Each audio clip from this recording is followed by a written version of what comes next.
This is a Nintendo 64 controller. Let's check it out. No one needs a satellite. Oh gosh, objective fail. Now this is the strangest Nintendo 64 controller I've ever seen. It doesn't even look like there's a joystick on it. It reminds me of if you've ever had an old RC car with like the steering wheel kind of thing, or the wheel on it. You got the trigger and the wheel turn right to right, left to left. It kind of reminds you of that. I think they were going for that sort of vibe on it. And I assume since this is a wheel, you could probably only move right and left. You probably can't move up and down on the joystick. So we'll kind of see how that goes. It is called the Ultra Racer 64, so it's probably for racing games. But, you know, we're going to go ahead and try it with GoldenEye because why not? It has performance on it, like it's a performance muffler or something like that. Lets you know that you'll go fast with it. Interesting button layout right there. It comes in this red box right here. What do we got in the back right here? The Ultra Racer 64. You got the controller pack slot, so if you're feeling like you want some rumble, you can go ahead and put the rumble pack in there or any other expansion. View control / fire buttons. They got these yellow buttons on top of the wheel. You got analog steering. Like I mentioned, this is probably only for going like left and right. You got the fire buttons. It just kind of points to all four of those right there. You got the start button. You got a program button. That's interesting. You can program a button. You got an LED display. Oh, I like that. They say it's an LED display even though it's just a single LED light. You got a throttle control trigger / fire button. So there is like a little trigger underneath it. Digital direction control. You got these 4 buttons up there. I'm guessing that's in place of the D-pad. And then you got integral button control switch. So AB off and AB on. So I guess you can kind of turn AB on and off. I don't even know where AB is. Probably some of those ones. I'd laugh if it's just a rock inside of here. No, it's actually brand new. What do we got here? The warning saying probably don't use with any games. And let's check out the controller itself. This thing is brand spanking new. Definitely has like old storage room smell, if that makes sense. This thing is bigger than I thought. Whoa! First thing I noticed, the controller, the little trigger is like rubberized. That's kind of cool. It's like a rubberized grip on there. It feels good in the hand. And oh, these are rubbery too. Okay, let's check it out. So I pulled out an original N64 controller to compare it to. Something you're going to notice is that the N64 controller itself is a pretty bizarre controller. And bizarre, I mean, it's got these 3 points to grab on it, and nobody knew how to really hold it. Like, for example, if you want to use the joystick, you could use the joystick, but then you couldn't use the D-pad. Oh, but you want to use the D-pad? Go ahead, you can use the D-pad, but now you can't use the joystick or the Z button. It's just a really weird controller in itself, and obviously you haven't seen another controller with 3 little prongs on it anymore because they realized it was kind of funky. But this company decided to take it to the next level. They got rid of these 2 and just kept it the 1 prong. And let's just see what we can compare it to. So right off the bat, you got the program button right here. This button doesn't exist on this one, so this one has an upgrade. This one does have a little LED display, so an upgrade as well. They both have the start button. I originally thought that these were the A and the B buttons just because they're green and blue, kind of like those, but this is actually the L button. This is the R button. This is the Z button, which is responsible for the back one. And this is an extra button. What does that mean? It just says extra. Is this the program button? I don't really know. I just think it's funny that it says extra. And the A and the B is actually the trigger, which is weird. I thought for sure this would have been Z. So I guess for games like GoldenEye, this will be the trigger instead of this. We'll kind of see how that goes. For the D-pad is normally over here, but for the D-pad, it's these little soft squishy guys right here, which is interesting. And the main thing is they, instead of putting a joystick on here, they said, nah, we don't need that. We're just going to put on a big steering wheel. And I believe it's only responsible for the left and right movements. I don't know how you could get the forward and backward movements on it. So assume that you turn left, it's like that. Assume that you turn right, it's like that. How would you get these movements, the up and down? You probably can't. It's not like you can move the wheel up and down. It's bizarre. We'll see how it works with some other games. And then we got these little yellow chiclet buttons right here. And something interesting is they spin with the wheel. So if you need to hit a specific one, you're out of luck. And by the way, I don't even know what these buttons ever did in any games. These ones were just so bizarre. Maybe they did something in like Turok or something, but this was just like, you got a D-pad, you got an analog stick, and then you got like another D-pad over here. There's just like a whole lot going on. And on this controller as well, you got the AB on and off switch, which this one doesn't have, but luckily they both have the ability for a rumble slot. And honestly, they weigh similar. It's hard to tell. They're both pretty lightweight. They both feel about the same weight. And ergonomically, this one wins. Because you know how to hold this one. There's no question how to hold it. When you grab this one, you're probably gonna fumble around with it. You're not gonna know what to do. So yeah. Next thing is we're gonna go ahead and plug this thing in. We're gonna try with some games and just have some fun with it. Alright. Reset. Beautiful. Let's get some of these cords hanging off here. I got GoldenEye just plugged in right now. I think it makes the most sense to play a non-racing game with it first. Alright. Start.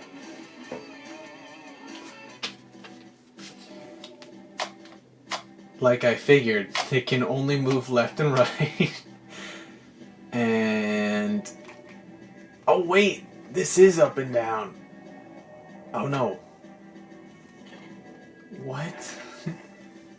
I don't get it. Is it... I am so confused.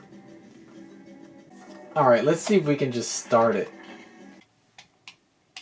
Alright, that's L and R, Z is shoot. Oh my goodness. So, pulling makes me go forward. Pushing makes me go backwards. If I have this to AB off, this is only going to make me go forward and backwards. If I have it to AB on, it's going to make me go forward and backwards, but if I go all the way, it's going to also push A. If I go all the way, it's going to also push B. Alright, let's see what we can do. Oh man. If I hit the set button, it makes a noise. I thought that was my watch. That's so annoying. There is no way to push B. This is honestly so backwards. So I have to move forward by pulling the trigger. And if I pull the trigger too hard, it's going to make me switch guns. Good thing that has this auto aim. So now I picked up a different gun. If I want to change it, I have to pull the trigger all the way. But it also moves me forward. Ah, that's horrendous. And if I have to go open a door, I have to go up to it. I have to push back all the way, and also have to do it fast enough to hit B. Oh my gosh. Mr. Scientist. We'll let him live.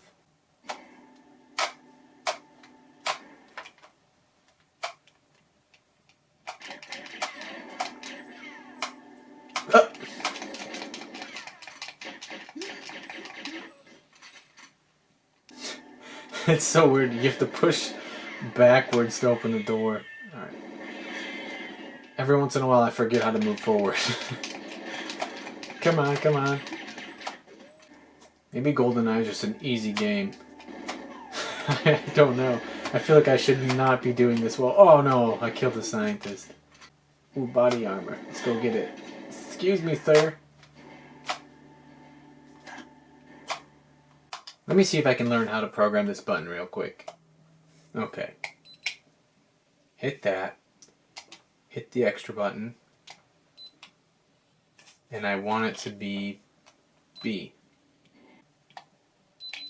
Is that it? There we go. I think I did it. I put B to the extra button, so now I can open doors with this button instead of having to use the weird trigger thing. Let's see if I can put A to this L right here real quick. So, set, L, and A.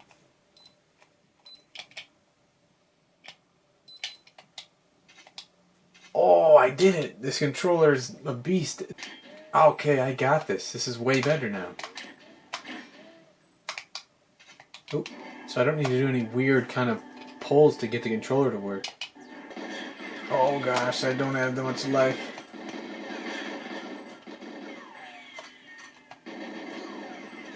Not today, mister.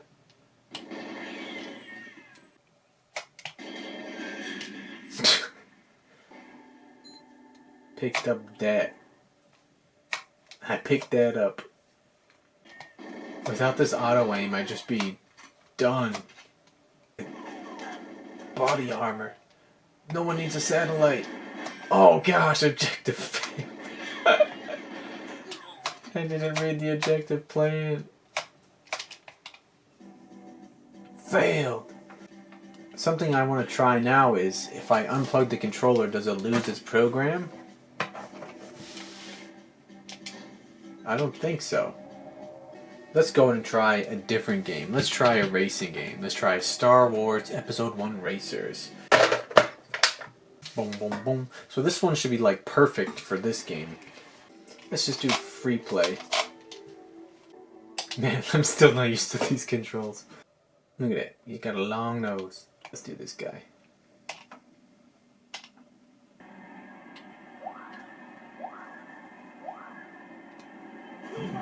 Nope. Turn AB on. Alright, so when I turn AB on, that is the throttle. As long as I push all the way back.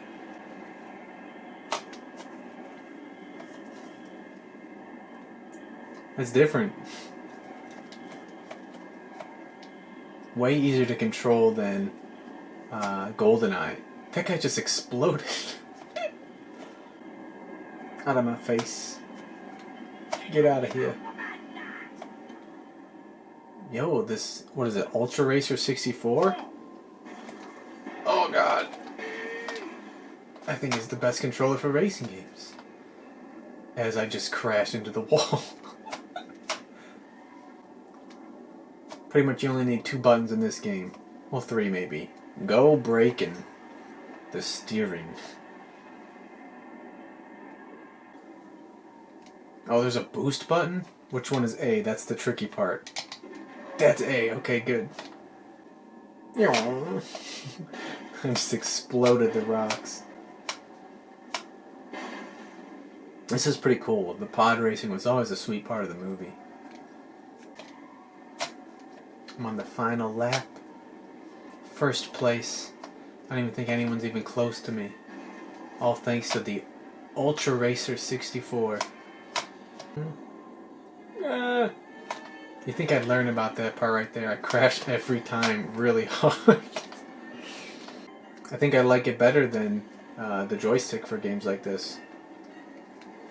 I mean, this is like a very primitive kind of racing game on the N64. But honestly, that was not so bad. That was not so bad at all. My final thoughts on the Ultra Racer 64. First off, the controller itself, it's really nice quality. It doesn't feel cheap or anything. It feels solid. It's like good plastic. It's got like rubberized grips on like the trigger. It's got nice little foam on the wheel. It's got all these buttons. You have programmable buttons. Got soft little buttons for the D-pad. You got this like trigger kind of thing. Like it feels good quality. It looks like a TV remote more than an N64 controller. Gameplay wise, trying this thing with GoldenEye, super frustrating. Another thing is they don't have A and B automatically on the top right here. A and B is automatically on the ends of the trigger, which is really weird, and I understand why they did it from like a racing game standard, because this trigger is also responsible for the up and down movements, and in case you played a racing game where A is the throttle and B is the brake, they wanted to account for that. At the end of it, you could click A to go, or at the end of it, you could click B to brake or go in reverse. So they kind of killed 2 birds with 1 stone by adding the A and B and also the up and down into 1 button. But playing a game like GoldenEye, the only way I could push A at first was by moving forward and then clicking A. Or if I wanted to push B, I'd have to move backwards and click B. Points for them for having this switch right here, AB off, AB on. So If you're playing a game like GoldenEye or any other game and you don't want to click A or B at the end of the pull, you can turn it off, and then you don't have to worry about accidentally clicking A or accidentally clicking B. When playing the Star Wars Pod Racer games, phenomenal. This thing was great. Trying to navigate the menu in that game, horrible. It was absolutely just hard. I didn't know what button I was pushing. It's so confusing. There's no joystick on here. They broke the joystick up into two functions. This is the left and right of the joystick. This is the up and down the joystick. So it takes you a minute to get used to. But once I was in the game, the throttle, and then left and right, and this thing was just steering like a breeze. First place that, easy, easy, easy. GoldenEye, I failed the mission, I blew up the satellite, whatever. But it was a lot of fun. It's definitely the wackiest, strangest N64 controller I've ever seen. I thought it was something really cool, something unique, something different that I've personally never seen before. Maybe a bunch of you haven't either. Something I wanted to share. Just show something cool, have a fun time with it, and play some games with it. Anyways, I hope you enjoyed this video. Hope you learned something. Let me know if you'd use this to game yourself. And I want to say thanks for stopping by, and I'll catch you on the next one.